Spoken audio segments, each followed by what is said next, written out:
Enemy of the state. An enemy of the state. Enemy of the state. Dank Podstash. You're listening to Enemy of the State's Dank Podstash. The Podstash is available on YouTube, SoundCloud, and everywhere else podcasts are found. Let us know where you want to listen, and we'll release there as well. If you want to help us improve the podcast, check out our shops at blackmarketmemes.threadless.com and dankpodstash.threadless.com. Links will be provided. Anything you buy helps us make the Podstash better. Business owners and creators, advertise on the Dank Podstash. Reach a larger audience, make more sales. Email us at dankpodstash@gmail.com for details. Washington State listeners, please check out Washington State Anarchists and Libertarians Facebook group. Help us expand the Agora face to face.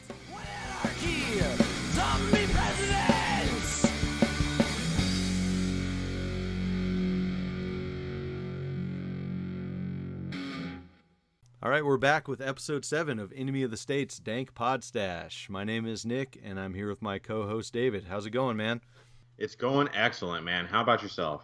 Going great. Arguing with a lot of people about voting and doing a lot of research about voting. So that part has been a little tedious, but other than that, things have been going pretty well. Well, 'tis the season, man. Yeah. That's for sure. November 6th, midterms. Once again, the most important vote of our lives, David. Oh, it's so important that you should definitely get out on November 7th and vote. That's right. Remember, November 7th is the date. Oh, stay away from us, Zuck. But yeah, so the question, it's all revolving around voting here, of course, coming up to this. And so we decided to kind of address it. We want to address everything we can about voting. I wouldn't say telling people not to vote, because I'm not going to fucking tell anybody what to do. I know you don't like to do that either. But maybe just, flesh out what voting actually is, what it isn't, whether it's worthwhile or not. And maybe there's some better alternatives, huh? That's true. I'll say sometimes, don't vote. But I'm not saying that you have to do what I say, because I'm certainly not in charge of anybody. And I just think it's, purely for show and has no real weight behind that vote. For sure. At least personally. And we'll get into why that is, or possibly why not. This might be an episode where we might actually disagree on some stuff, depending. It could be as we get into it. We'll see. But I think as long as we lay out some pretty clear definitions, I think we can move forward from there. And I had just put down in some notes we shared about the definition of voting, what voting is actually, not necessarily a dictionary definition, but what voting is. And everything I see leads me to believe that voting is checking a box to input your opinion to be considered by other people who happen to make up government. The physical act of checking a box is one thing, and then that act is supposedly representing your opinion to other people who supposedly have some authority to do something with that and call themselves government. I think that's pretty accurate. I would agree with that. Definitely. So before we move anywhere else with that, that's just when people say you don't have a voice unless you vote, or you're not doing anything unless you vote. The act of voting right there, that's not doing anything. Yeah, I mean, you go in. A lot of people keep their preference to themselves. When somebody asks them about, who are you voting for, a lot of people will give you a dirty look, like, how dare you ask that of me? So, how is that making your voice heard when you want it to be a secret? Oh, I'm voting no on this, but I don't want you to know. And you go into a voting booth and you're all alone and you just tick a box. How is that making your voice heard? And to who? Does anybody even actually see this? Do we know if this is actually counted what, who knows? It's not transparent at all. So it's pretty clear that voting is in secret, checking a box, whether it's electronically or physically, and sending that off to who knows who or who knows where. So in the hopes that it maybe changes something or something like that. Okay, so that's what voting is, more or less. What voting is not. And I think we should jump to this first one here, which is probably the most controversial thing that we'll talk about. And that's whether or not voting is aggression or violence. I don't think it is.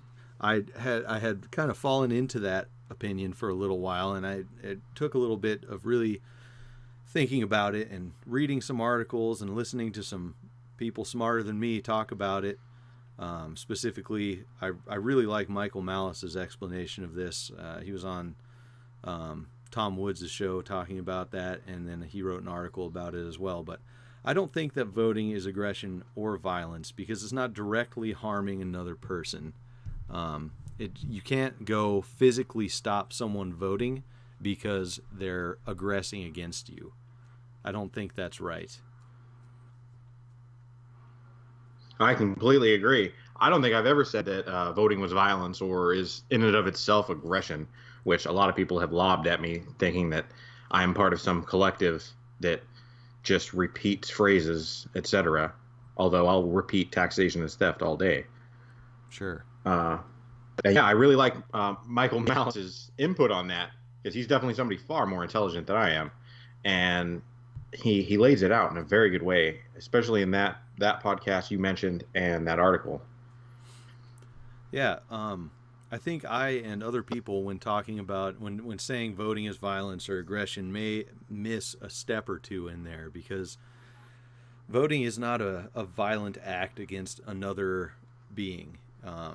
It would be the actions of the people who carry out the supposed results of the vote in physical form that would be the acts of aggression or violence, or even supposed lawmakers that go out and say, all right, taxes are raised by whatever percent, you have to pay them. That's not violence either. It's the people who enforce that, the people who come arrest people for not paying taxes or steal through, I don't know, wage garnishment, whatever you want to call it, audits and all that stuff, and actually extract, the value of people's labor through that. A physical act is aggression and violence, I think, in this case. It may extend in other cases, but more clearly, the capacity to inflict harm is not the same as inflicting harm. Exactly. Without the apparatus of control and enforcement, that's just empty words in the air. Hey, you have to pay this. Well, no, I don't. And who's going to stop you from not? Yeah, it's the people out there enforcing these, the legislation and the laws that are really the aggressors. Yeah, Order Followers is a great presentation by Mark Passio that lays out exactly who is the most to blame, because they're perpetuating violence themselves. I mean, like you said, people can say all they want as far as what other people have to do, but it's the people who are using force that are the most at fault.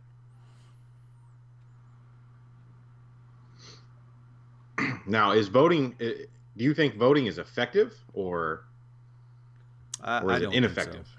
I don't think that voting is effective. I think there's plenty of examples of it not being effective.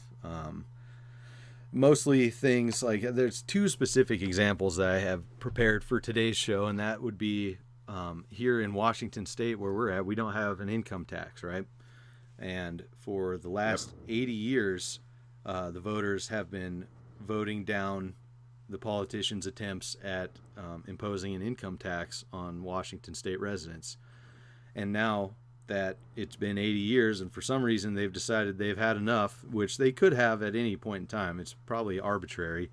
They're pushing to end a public vote on having an income tax or not. They're just going to decide whether or not they want to pass it and steal more money themselves. So it's 80 years down the drain, wasting however long it took to go vote about it, because they're just going to do it anyways. It's ridiculous.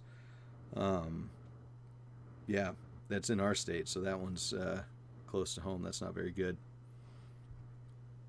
The last vote on that was in 2010, and it was something like 64 to 36% against the tax. Mm-hmm. So it's the vast majority saying no. And if people want to play this majority versus minority game with voting, like that isn't that what they say that matters? Is that the majority there said no? That's what they say. Clearly, it's not, because the state comes in and then decides to do what it wants. It'll rename things. It'll use different terms. It'll obfuscate the truth and basically do what they want. Well, and whether it be legal from their own legislation or not. Yeah, absolutely. And people forget in that 80 years that it has been up for a vote on whether or not there should be an income tax in Washington state. The state has extracted the money at once that it would have been getting through an income tax in other ways.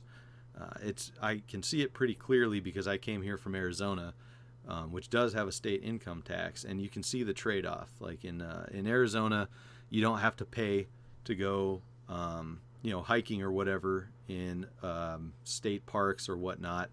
You can just go do it because that's part of what's funded by the income tax. Here, you have to have a Discover Pass and sometimes more than that you have to pay for just to be able to go walk around on land that is supposedly claimed by the state. Sales tax is higher. If I order things off of Amazon or something, I pay state sales tax on that, which you don't in most other states.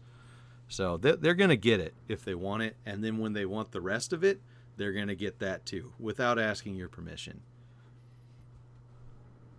Yeah, notice that with the Discover Pass thing, I see signs up in places I frequented, my entire life, and I've never seen any state or government entity out there doing anything. I've been the one out there, with friends, etc., cleaning up the garbage that was out there and fixing things that were out there that they were a problem. Yet they're going to charge me money to use these things. That's absolutely ridiculous. Not to mention, if you want to go out in the woods and have a good time recreationally, you have to have the Discover Pass. Well, if you want to hunt, you have to get a hunting license. If you want to fish, you have to have a fishing license. Like, it just continues to go on.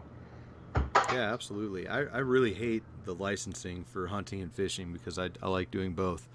And it's just if you want to go pretty much anywhere and do that and not get a huge fine for not having a license, you kind of got to do it. And I don't know, that's kind of a tangent, but I had lost my license in my truck somewhere when I was fishing, and of course that was when the ranger or whatever the fuck they're called decided to pull up and check everybody's fishing licenses. And it was just kind of a pull off on the highway by a big lake where I live. And the thing I noticed was he was very concerned about getting everyone's license and whatnot, make sure everybody had paid their fare to go fishing. And there was garbage everywhere. We cleaned up like 3 bags of garbage before we left. Shout out to my dad for teaching us to leave it better than we found it. But he didn't care. He didn't stop and pick up any garbage. He just was there for the money, like they're there for. Yeah, I mean, I could go on for hours and hours about that. That's for sure. But back to that one point you made about the income tax here. The state just completely went around it, and they're avoiding that public vote, and by changing the words and doing things that are illegal by their own doing. There in Seattle, they imposed what was it? The Seattle City Council adopted an income tax under the guise of, I believe it was municipal income tax or something like that, which is prohibited by state law. So they broke the law to get it in front of the Supreme Court to eventually have some kind of vote or some, not a vote, but something having to do with having a something with the constitutional amendment that was passed forever ago in the 30s, Right. that said that they couldn't have an income tax, that it was unconstitutional. So they don't even care about their own laws. Yeah, absolutely. If they want something done, they'll do it.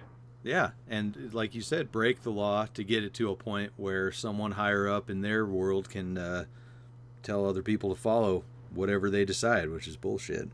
Well, I was just going to bring it on to the next example that I had, which happened after the high school shooting in Parkland, Florida. I know everybody heard, and you know, not a lot ever came of it.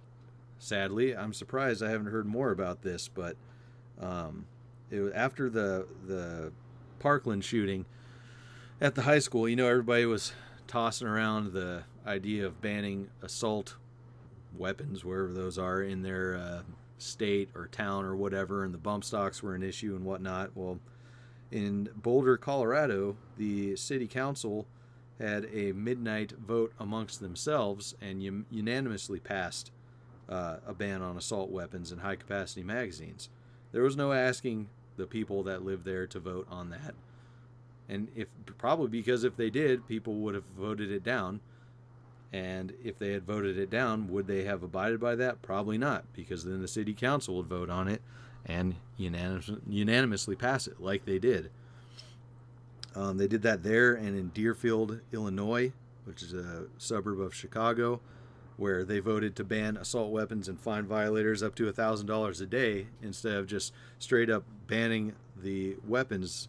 It was a deal where if you were a registered owner of a quote-unquote assault weapon, which is a pretty ambiguous term anyways, after a certain date you would have to pay fines or leave, you know, the township or the city limits or whatever, or they would forcibly take away your weapons. So once again, they want, you know, in this case, citizens to be unarmed, and they pass it by themselves. Yeah, they really don't care what any of us say. And the biggest lie is that we are the government and that we have a voice. Yeah, absolutely. That's just, you know, blatantly false. We are obviously not the government. You know, unless you're listening and you're a politician, you're not the government. You're just like the rest of us, an average person. Yeah. You don't have these. I mean, and if you want to be part of the government, hey, you better have millions of dollars or be able to, you know, get millions and millions of dollars in donations in order to even attempt to be elected. So, yeah. Hey. That's some crazy stuff. This is super depressing. I hate it, but we're going to keep rolling through it. Either way, I would say those two examples are good examples, and then, you know, there's countless more. And I know I'm not going to look them up for any of you motherfuckers out here who are going to say, well, you only got 2 or 3. Go look them up. You'll find them. It's not my job. But yeah, so voting, not effective. Not aggression, not effective. A third point, what voting definitely is not, which I hear all the time, that's the biggest argument, is voting. That people tell me voting is activism or direct action. What are you doing? I'm voting. I'm doing something. You're not doing anything. It's just ignoring things. And that's stupid. Well, first of all, with that sounds pretty odd that somebody would tell somebody else that you have to constantly be doing something in order for you to matter at all. Like, you don't get any downtime. You don't get to enjoy time with your kids, going out, hiking, anything. You have to constantly be working against the government by working against the government by involving yourself in the government, which is absurd. Oxymoron.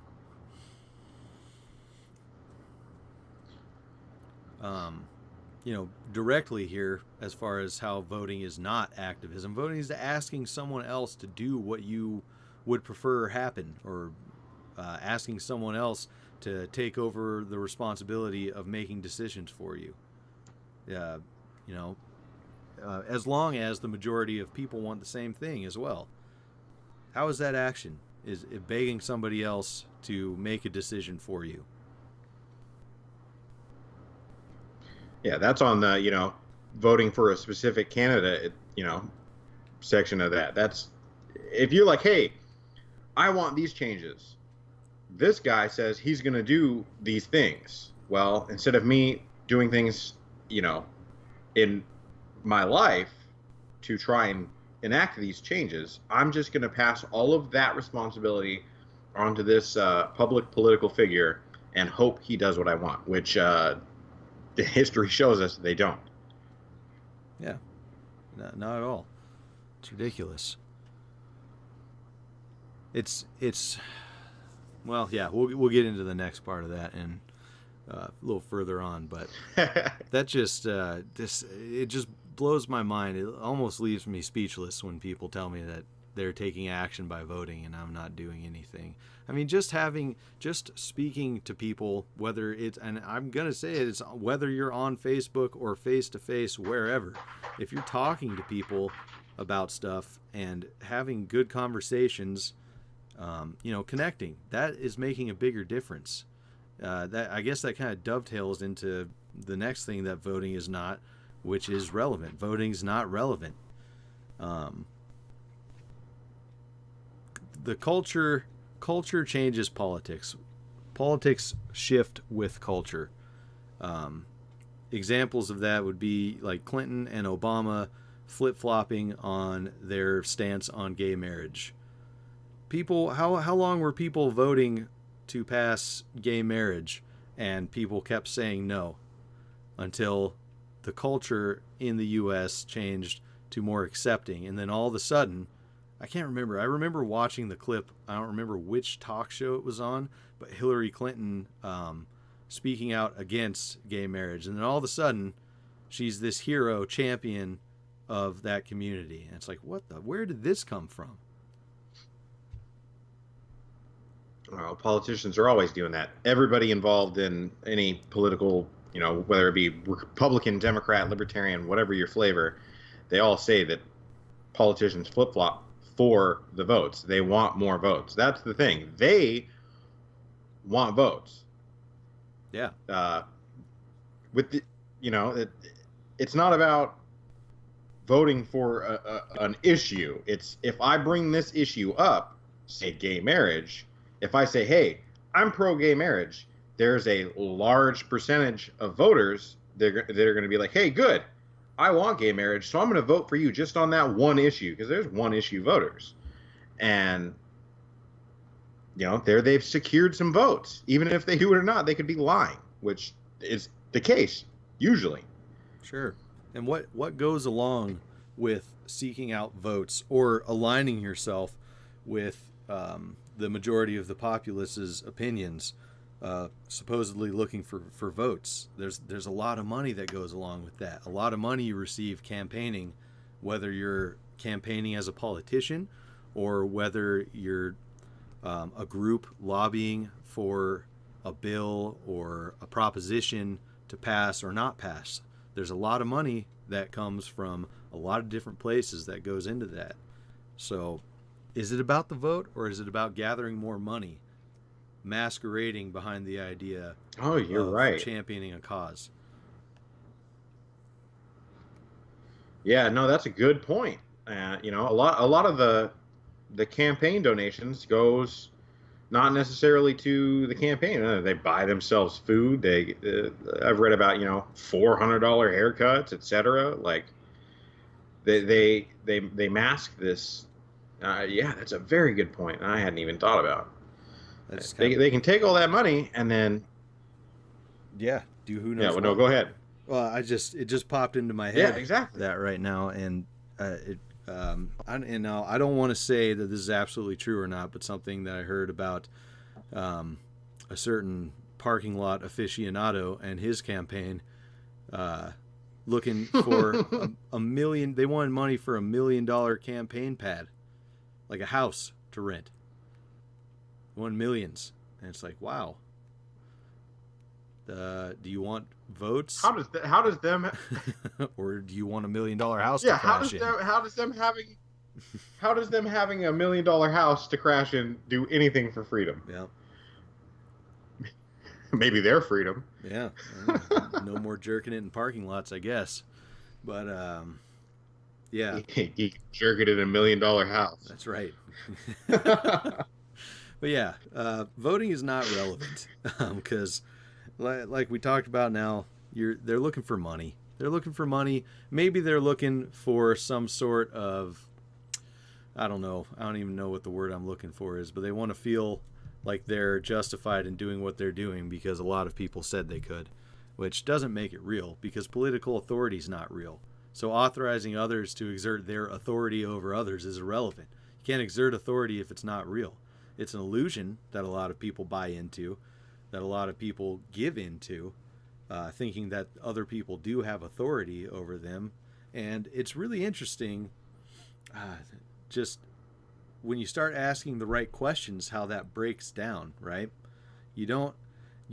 Rights that you don't have can't be delegated to somebody else.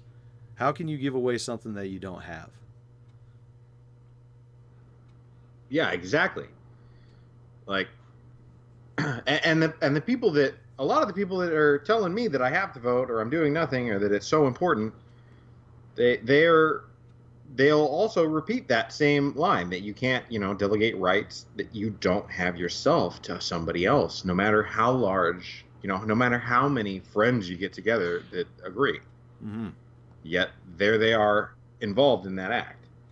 And I mean, if you want to go out and vote, if you want to go tick that box and it makes you feel a little bit better, I get it. It seems hopeless, and that anything that'll make you, feel better about the situation that you're in could help your mental state. But just realize that it's really not doing anything. It's just superficial. But if it makes you feel better, go for it. Sure. I'm going to stay over here telling people like what it really is, and not pretending that it's something that is feel good and happy. Well, the biggest, because with the, sorry, go ahead. Going back to the using gay marriage, etc. as an example, you're still, if you believe in individual, that the individual is the smallest minority, you're still imposing your will, not necessarily through that vote, but by choosing somebody to, impose this thing on other people. Some people don't believe that gays should be able to get married, which is, in my opinion, fucking ridiculous, because everybody is a human that has a right to be happy.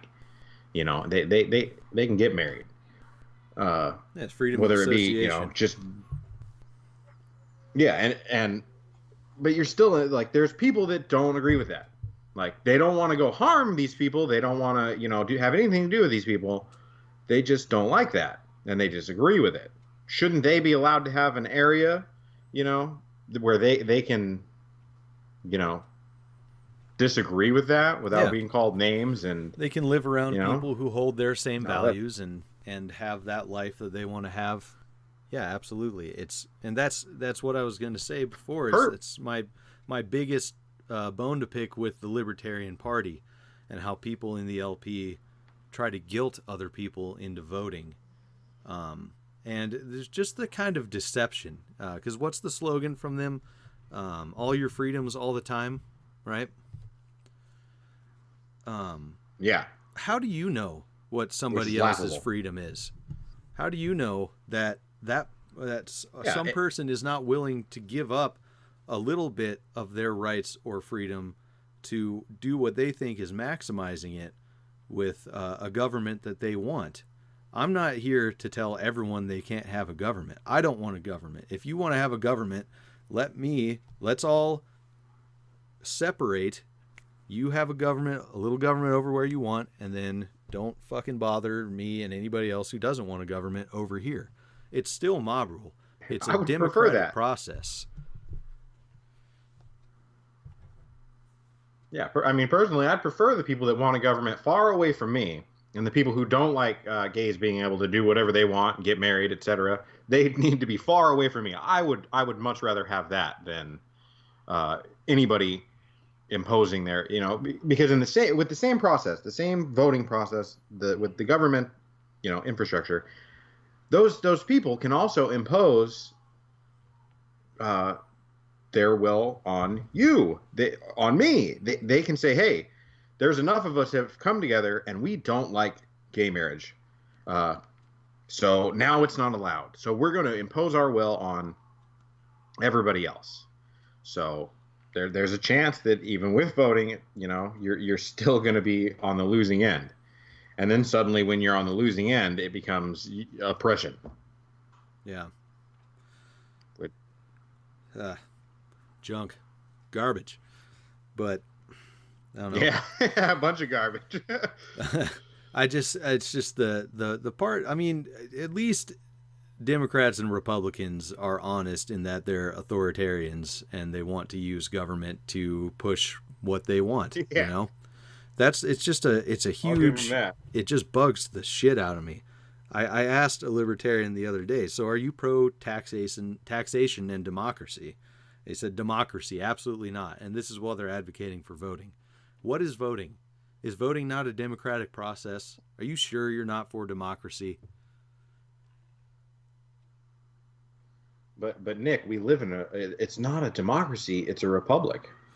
Yeah, great. So the electors will choose the supreme leader, and the democratic process underneath the republic won't matter. What the fuck? Fuck all that. But it's so weird when people say, I'm not a statist, go vote, I don't like democracy. Like how do those three things go into the same sentence? Yeah, and then they usually want to tell you that you're being logically inconsistent. Weird. Or you're too right? Principled. How dare you hold principles, and all of them, and never compromise on them. Yeah, it's like I was joking about in the group chat earlier. Hey, as a Libertarian Party member, we can sacrifice all the principles that we want, as long as it means that we get more votes and we get more power. Mm-hmm. Sacrifice whatever you want. That's what it is. It's that power. It really is.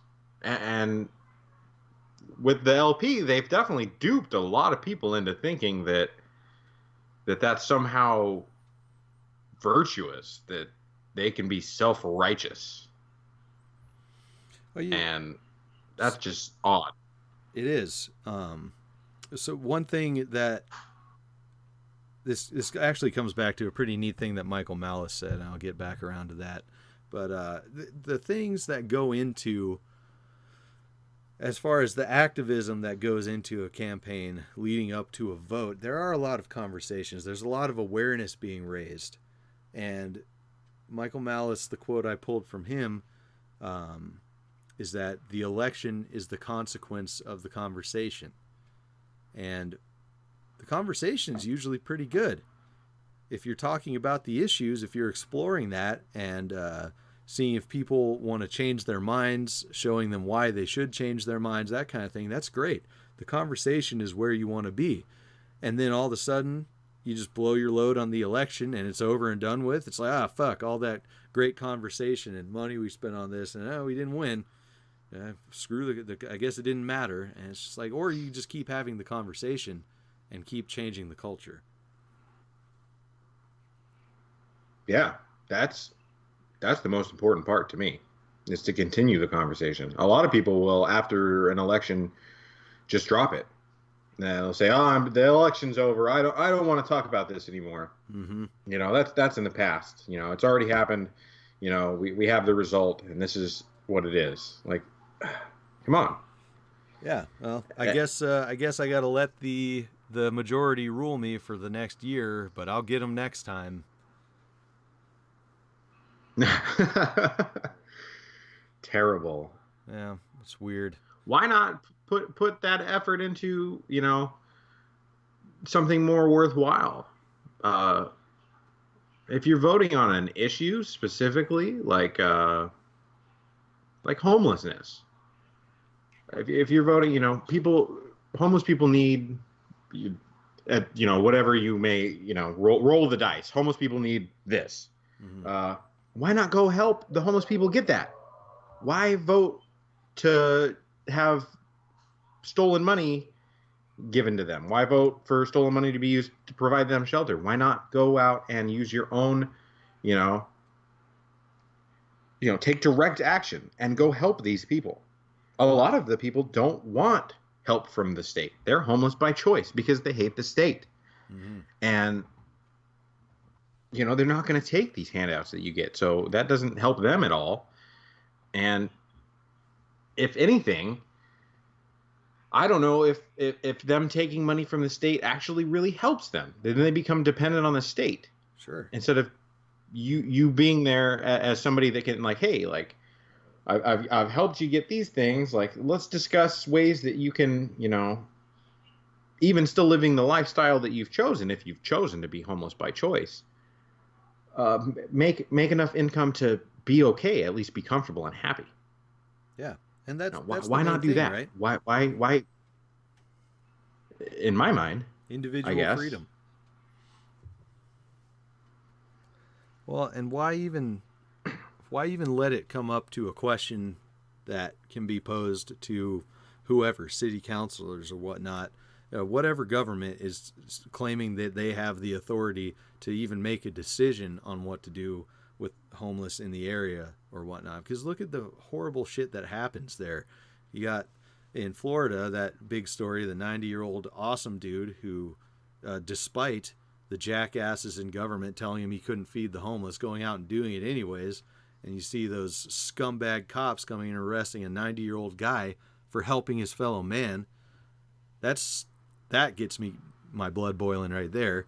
Or then all the wasted money on putting spikes under bridges or on benches and whatnot so people can't sleep there or something. Things that are designed to harm people just so that they can't sleep in a semi-comfortable area if they don't have another option. Like, what the hell? Yeah. And sadly, the majority of people in this case don't like homeless people. They look at homeless people like a blight on society, like they're terrible. Even if it's their choice, they don't think that these homeless people should be allowed to be homeless. Like, I know a lot of homeless people that are homeless by choice, and they try to not be a burden on anybody. And that's one of the reasons that they are homeless, is because they don't want to be a burden. Mm-hmm. And yet you want to force them to do what you want, exist the way you think they should exist. That's absurd. It is. And it's definitely anything that's being passed to keep homeless away from an area or not be seen or whatnot is not helping the people who aren't out there by choice, who have mental problems, who can't do anything. They don't have anybody else to fall back on. It's just sweeping them by the wayside, and those people can be helped by individuals, by private charity, whatnot, because I don't see them being helped by any stolen money efforts. No, I mean, I remember I was on the streets for a time in my life, and the best help that I got was from people putting their own money and their own effort into it, not the state, ever. The state never helped me out with anything. It was, individuals coming together to be like, hey, we're gonna have this area where you can get some food. Hey, man, you need some socks? Because let me tell you, wanting socks was a big deal. You need some socks? They would pass out socks and sandwiches and all this other stuff. It was helpful. And in those areas where that stuff was going on, then me and the other younger homeless community could get together and discuss things, and a lot of us tried to make things better for ourselves then, and did. Now everybody knows I was homeless for a point, and that's why I have a very soft spot for the homeless community. Hey, it's good that you're helping, man, but this is kind of a tangent we've gone off on, but it's good yeah, because it's illustrating a lot of direct action that is doing a lot more than the nothing act of voting.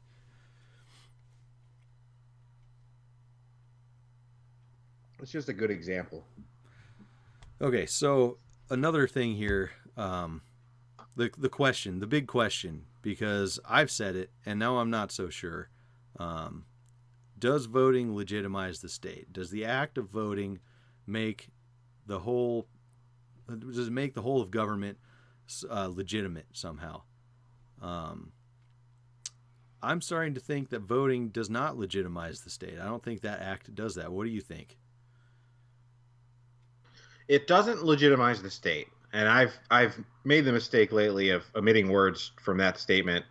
And what it does do is it legitimizes the myth of authority. It gives these people in power a way to say, hey, look, all of these people agree. All of these people vote and say, hey, we want you to do these things for us.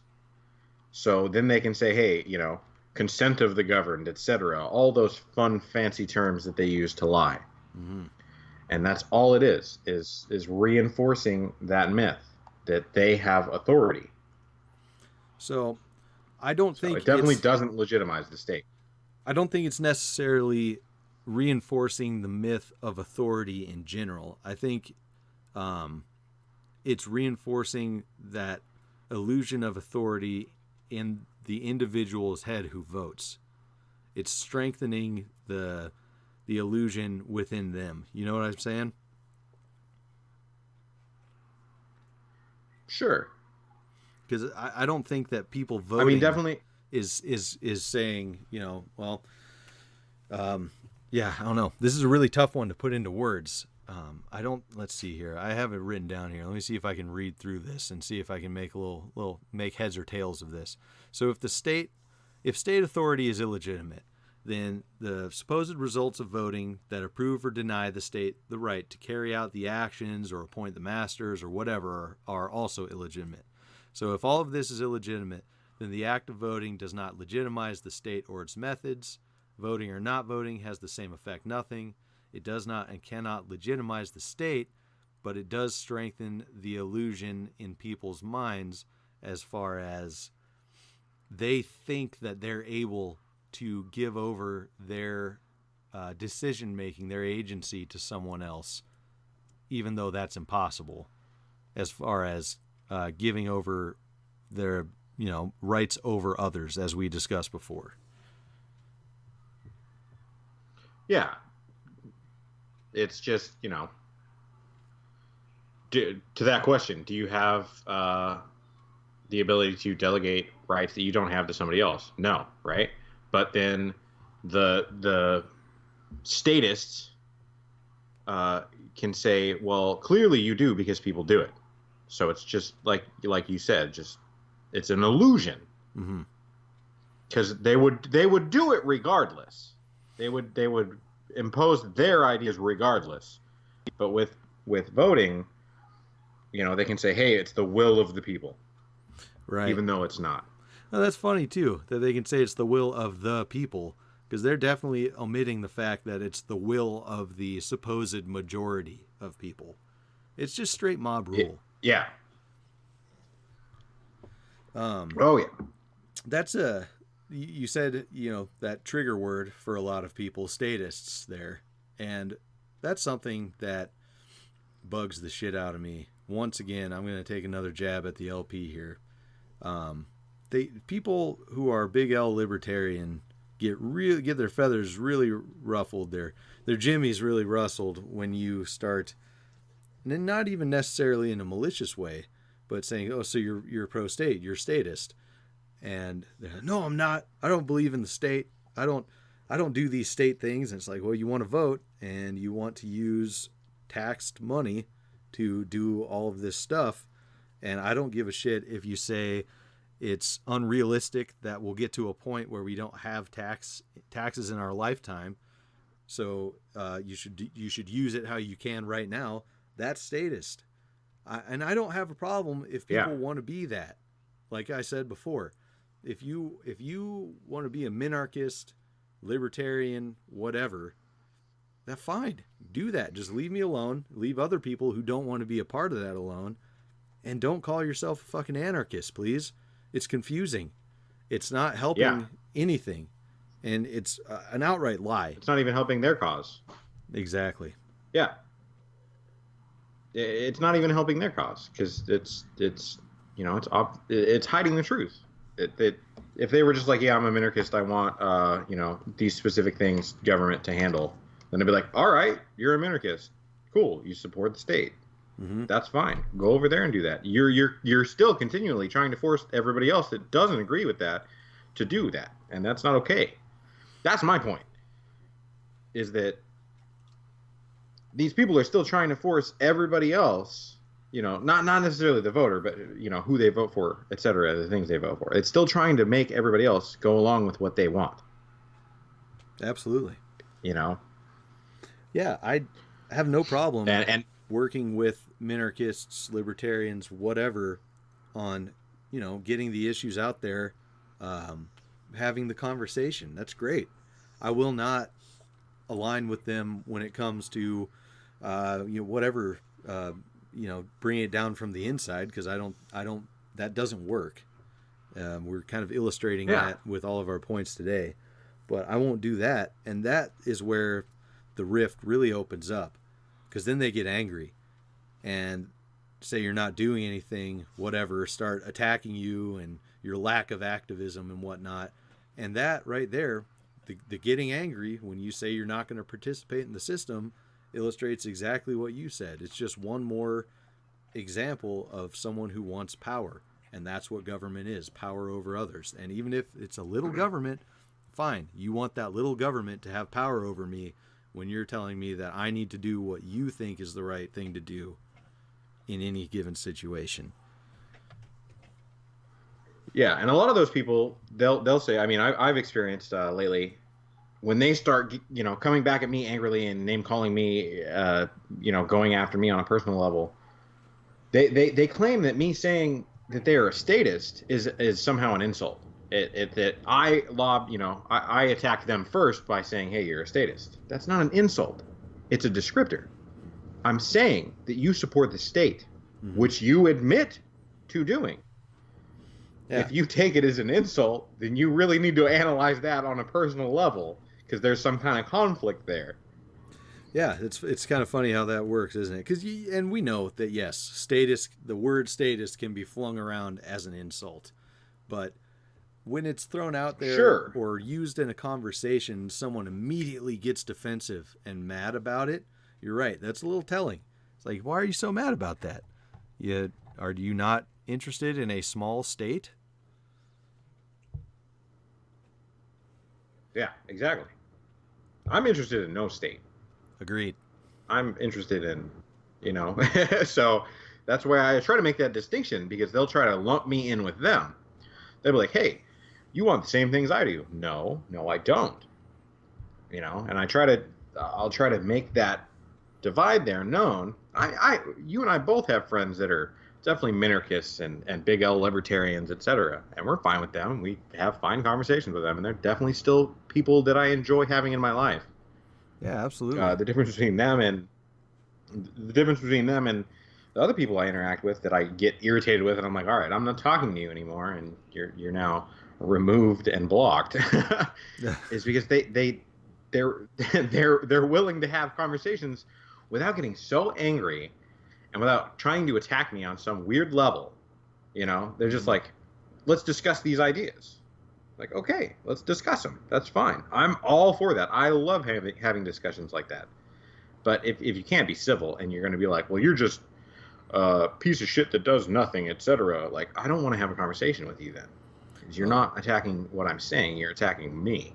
Yeah, absolutely. And I think a good way to kind of bridge the gap here between, big L libertarians, minarchists, and people who don't want a state no matter what label you want to throw on them. When you get to that point in the conversation where you're disagreeing on the method, maybe it's time to end the conversation and part ways amicably. instead of hurling insults, because that kind of drives the rift further in, you know, it drives the wedge further in and creates a bigger rift. It's possible, believe it or not, to have a great conversation and disagree on implementation and yet be allies in the different ways that you try to implement this change. You don't have to force someone to go along with your methods. Sure, I would consider somebody who goes out and votes and just tries to say no to like tax increases and things that are obviously, you know, detrimental to. I really don't like to say sovereignty, but individual sovereignty. Mm-hmm. I would consider them an ally. They know their tactics. They know what they want to do. They don't like government. They're saying no to all more government. Like if you go out and vote on those issues and you say no to those, fine. I'm not going to do it, but that's fine that you're doing it. Yeah. If all of your energy, though, is put into helping the Libertarian Party or helping your involvement in the political theater, then I don't want to call you an ally because you're helping this entity that I dislike strongly and passionately. Sure. Well, and that's where I'm saying there's a lot of actions that even those people who are putting all of their energy into a party of one sort or another, specifically here, the Libertarian Party, a lot of the energy, like I said before with the Michael Malice quote about the election being the consequence of the conversation, the energy that goes into the conversation and the awareness is fucking great. That is awesome. But the culmination of that coming to a vote, it's a big letdown, I guess, at the end. It's just all this build up, this great stuff, and then it's just done. And that made me think, because, you know, I'm sure you've been asked a million times, and I have too. It's like, what's your plan then? And it's like, well, it's not my plan. It's certainly plans other people have put forward. Like I can add to it, but it's like, why do I have to have a plan first of all? But either way, that's an aside here. There's more effective things, super effective things that can be done. Like if people are willing to actually get together and do something, which is not, let's actually get together and do something and vote. No, because it's not doing anything. The one of the big things, and it's radical, but imagine if everybody who was having these conversations, who was anti-taxation, anti-government, all that, got together and said, all right, guys, this year we're not paying taxes. Millions of us are not going to pay taxes. We're going to write exempt on all the forms and send them in. We're not going to send anything in when the tax man sends the papers to us. And then when they try to come fuck with us, we're not going to let them fuck with anybody. We're going to do like they did with a Bundy Ranch situation and get together and tell them to fuck right off and back it up. Imagine how effective that would be. It worked with the Bundy Ranch. I know a lot of people are still going through court cases and whatnot with the Bundy Ranch thing, but they backed them down. And people actually getting together and using defensive force to stop the aggressors from trying to cage people who do something morally correct in not giving them money to go do whatever, to exercise their force, their aggressive force against others. That would be a real point of change. Definitely. That's a very good point. Yeah, that's just it's a hard one to make. I think a lot of oh yeah, definitely. It takes a lot of, you know, personal sacrifice on a lot of various individuals, you know, mm-hmm. on that individual level, and that's hard for a lot of people to do, which is fine. A lot of people miss that point of you know, defensive force. Like they think that like, hey, a bunch of agorists got together and they're, you know, trying to build this industry away from the state. You know, how are they going to build this that's, you know, supposedly hidden? Well, does it have to be hidden? Maybe in the beginning so it doesn't get crushed immediately by a local police force. But eventually, if it grows, which it would, and people see the value of it, staying away from the state for whatever service they're being provided, there will be defensive force if enough people come together in an area of the world in the United States and say, hey, this is how we're doing things. Nobody's being hurt. Nobody's being forced to do any of this. And then the state comes in and attacks them. I really think that the general population, that's not completely brainwashed by the state to think everything the state does is right, they're going to look at that and they're going to be like, like, those people are trying to defend themselves. And situations like the Bundy Ranch and past situations have proved that people will look at that situation and be like, hey, why is it that the government is coming in and attacking these and realizing that the attack part of that violence, that force there, is on the government side? Why are they attacking these peaceful people? That happened at Ruby Ridge. Yeah, exactly. The community came together, and that changed a lot of people's mind. They didn't go far enough and actually physically defend, the victims in the Ruby Ridge massacre. Like, what the hell? But at least they did get out there. It's a step, It's unfortunate they didn't get there and make the feds back down like they did with the Bundy Ranch situation. But I mean, if something like this happened, call me. Like, hit me up. I will be there. If a bunch of people can get together and go turn guns on the feds to free land for cattle grazing, what else should we be doing this for? I would hope that people would come to me too if I needed it. And there's a call out for the Libertarian Party as well. There's a lot of talk being flung around about border control and gun control with the Libertarian Party. What the fuck? Like, put your money where your mouth is. Right? Oh. Put your money where your mouth is, and since you have all this supposed organizing power, go to Boulder, go to Deerfield, Illinois, where people are having their guns taken away. If you don't believe in gun control, rally behind those people. I'll go with you. Right? Hit me up as well. I'd love to show up somewhere like that. I wish that I could have found out a way to get out to the whole situation with the Bundy situation when that was going on.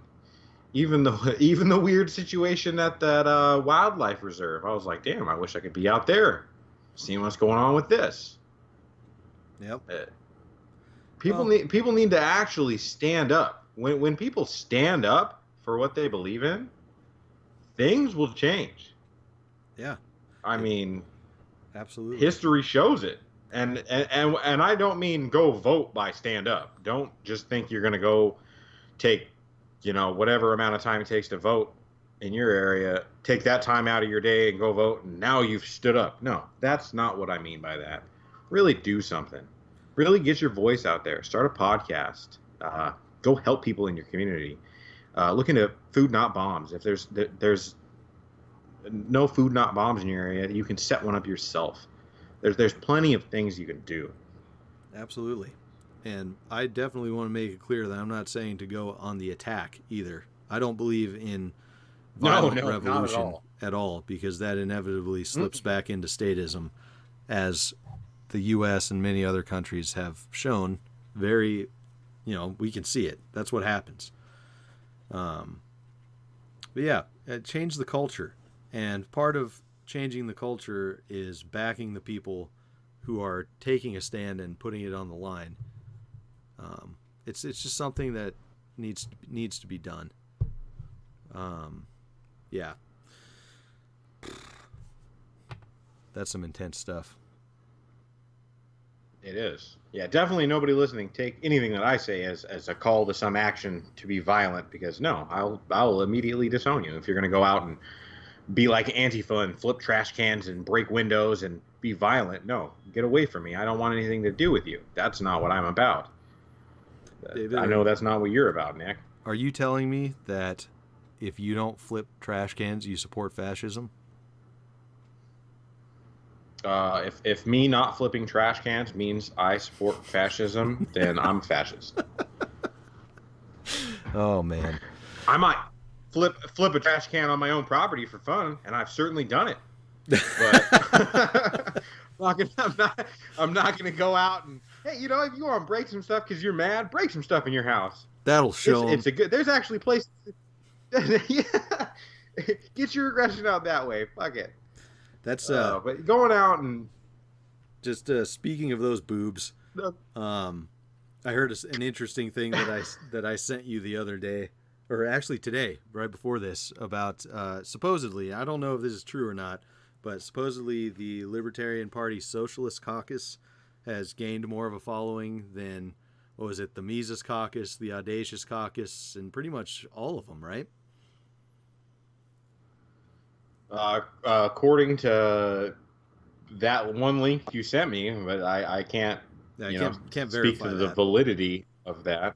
Yeah, it's just something I wanted to bring up. Look into that if you're privy to the membership numbers and whatnot, and you're considering Libertarian Party and voting and whatnot. If the Socialist Caucus, if that's where you want to be, then I guess that's where you want to be. But along with that, with gun control and border control through the Libertarian Party, think about where you're laying your allegiances. Yeah, especially with the gun control. I'll take, I'll give the socialists a slight break, because sometimes they'll have an interesting argument that I'm like, all right, that sounds like it could happen in a small scale thing, and they're like, yeah, that's what I'm talking about. And I'm like, all right, well, I have nothing against that. Sounds voluntary. I'm fine with that. But the gun control, no way. No, none of that shit. That's something I want to talk to people about. I don't know if it's a strictly socialist standpoint, or because I don't know anything about really mutualism or syndicalists or anything like that, but property, and owning property and how it's legitimate. That's something for a future episode. If you have any views on that from that left side, I guess, hit us up, because I want to talk about that. Some interesting stuff. But before we get to the end of this one, David, I want to bring up Spooner, because a lot of people are always bringing up Spooner when it comes to supposed defensive voting. Well, you go ahead and give your monologue on that, because I know you got a lot to say. Yeah. So Spooner. Just love his writings, but hate how people twist them, I guess would be the way to say it. The specific situation that Spooner talks about where a yes vote would be acceptable would be if you're enslaved and a yes vote ends slavery like that, and a no vote continues your enslavement. Obviously, if that's the case, you're going to vote yes, and no one's ever going to fault you for that. Now, there's another excerpt from Spooner's writings where he's talking about you find yourself in the situation where you have no other choice, and so you see voting as a way to become a master and not a slave, to ease your burden. First of all, people skip over the three very important words in there, and that's no other choice. There are many, many other and better choices than voting that we've talked about through this entire podcast. So that right there completely, that you have another choice. And why are we putting Spooner on a pedestal here, like he's the end all be all voice of whether or not you should vote? Nobody is that. I'm sure he's a great great thinker and has some great points, especially with the Constitution and voting, but evoking Spooner in an argument does not make the case for defensive voting. Well, Spooner said it. I'm right. Got to go by what Spooner says. Get the fuck out of here with that. That's fallacious. That's big time fallacious. That's an appeal to authority. That's right. And that's funny too, seeing as how Spooner's all about anti-authority. From Spooner as well, and Spooner's writings on the Constitution, which is great stuff, and not because he said it, but because it's true. The Constitution is not a binding legal contract.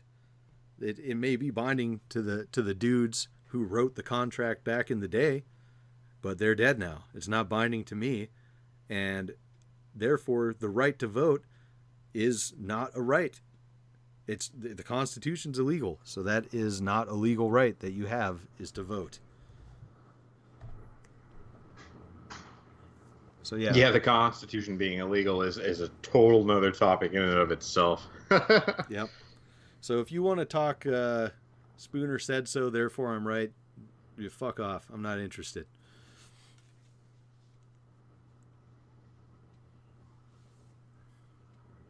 But yeah, that's voting, guys. That's where we're at.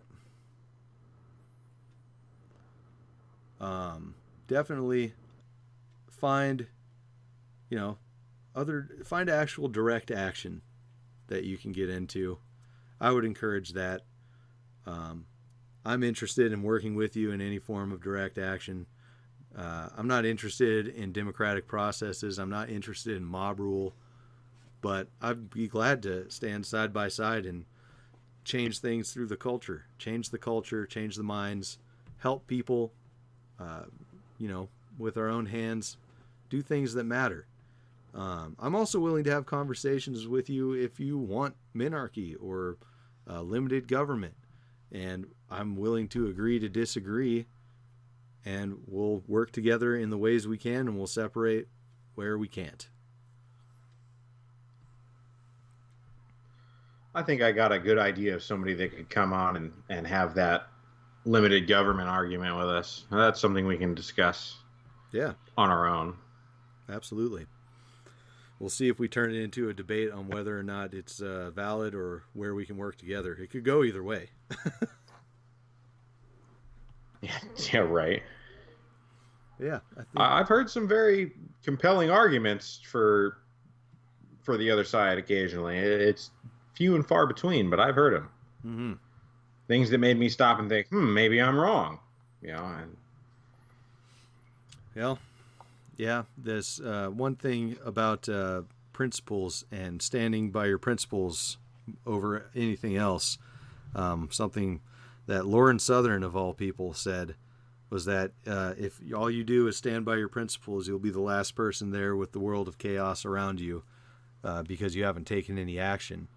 But that overlooks the fact that you can take actions that are principled. Yeah, I feel like that statement comes from a place of her and people like her thinking that the only action that's valid is through state action, which is fucking ridiculous. Absolutely. So yeah, I think it was a good talk about voting. We might have some debates coming up on voting. We'll let you know about that. I don't really know what leg to stand on there is from, whether or not voting is a legitimate point, as we illustrated here. Might call into I'd never heard of the radio show or whatever it is before, but some dude that hosts it, apparently it's the most popular liberty whatever show. Got really mad when I was talking to him about voting. He said, come on the show and maybe you'll be convincing. I'm like, oh, maybe I'll give you a call. So if I call into the show and talk to him, I'll post that up on the Podstash Facebook page and whatnot as well.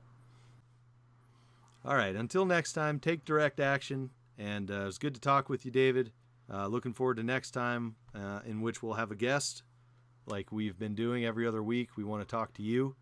So hit up David. Where can they find you, David? They can find me on Facebook at me, David Ballantyne. Or you can find me through various other pages, but mainly Black Market Memes. Sweet. Yeah, hit me up, Nick Irwin, IRWIN, on Facebook if you want to be on the show. We do have quite a few people who are interested, and we want to have all of you on. That's what it's about, getting all the voices out there. So, you hit us up on Facebook through the Enemy of the State's Dank Podstash Facebook page, both of our personal accounts, dankpodstash@gmail.com. Anything and everything can go to the Gmail, including advertising. If you want to advertise with the show, hit us up. We have a plan. We can help you out doing that. Our last round of advertising with Gray Man Design had positive results for them and for us, which is great. I was really excited to hear that. So that was a great show, man. We'll catch you next time. Later, everyone.